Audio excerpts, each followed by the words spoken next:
In a quiet little village surrounded by fields and forests, there lived a poor farmer in a small house made of mud walls and a roof of straw.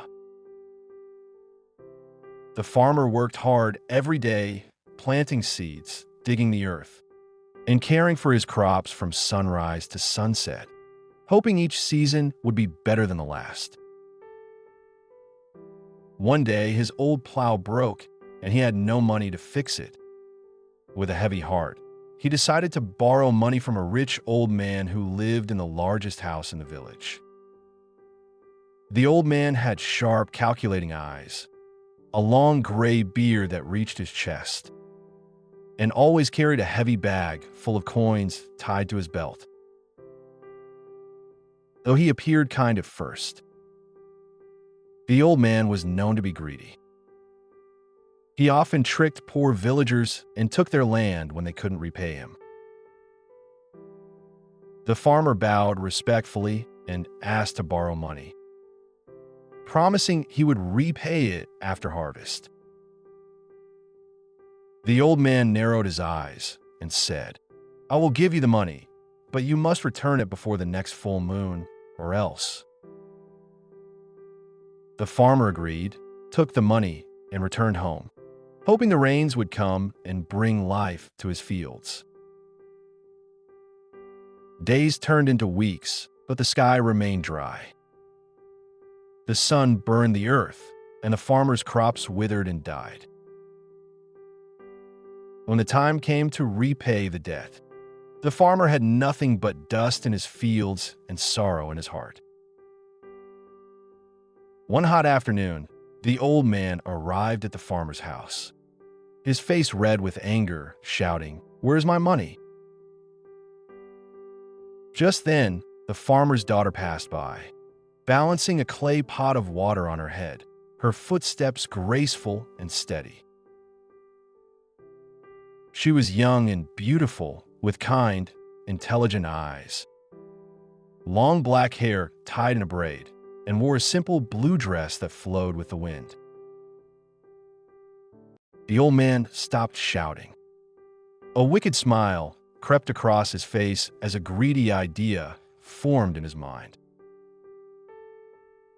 He turned to the farmer and said, "I will forgive your debt, but only if your daughter agrees to marry me." The farmer was stunned. His mouth fell open, and his heart sank.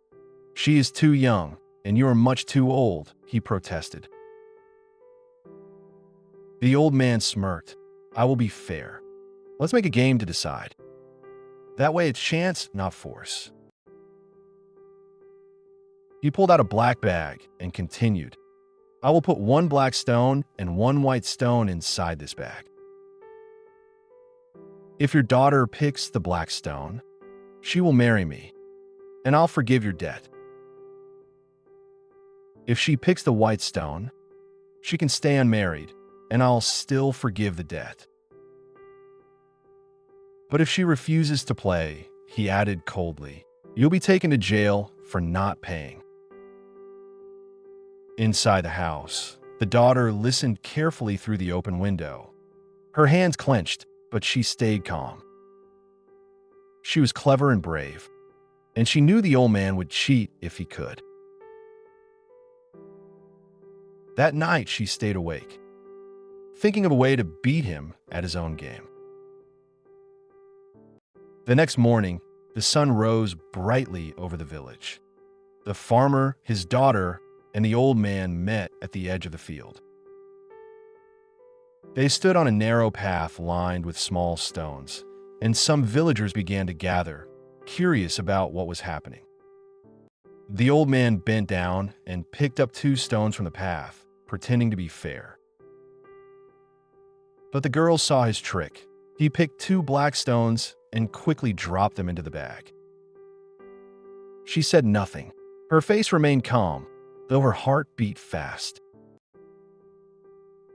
The old man shook the bag and smiled smugly. "Now, girl," he said, "pick a stone." The girl reached into the bag slowly. She felt the smooth, cold stones with her fingers. In one swift move, she pulled out a stone, but it slipped from her hand and fell to the ground, rolling into the other stones. "Oh no," she cried, pretending to panic. "I dropped it. I can't tell which one it was." Everyone looked around, trying to find the stone, but they all looked alike. Then the girl said with a clever smile, "Let's check the stones still inside the bag. That way, we'll know which one I picked." The old man froze. He slowly opened the bag and pulled out a black stone. The crowd gasped. That meant the stone she dropped must have been white. The old man's mouth twitched. His face turned pale, then red, then pale again. He had been caught in his own trick, but he couldn't say a word because it was his own rules. The farmer's daughter stood silently, her calm eyes full of quiet strength. The farmer embraced his daughter with tears in his eyes.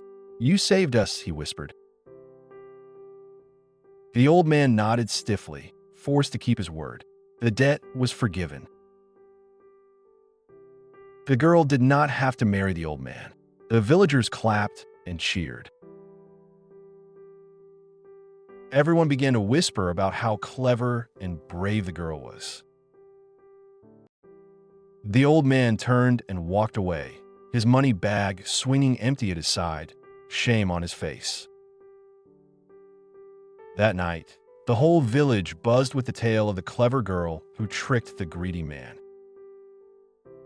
From that day on, the old man never tried to cheat anyone again. The farmer and his daughter continued their simple life, working the land and living in peace. The girl helped others in the village when they faced trouble, offering wise words and kind hands. Her story became legend, passed from one generation to the next, a story of cleverness, courage, and standing up to greed with wisdom.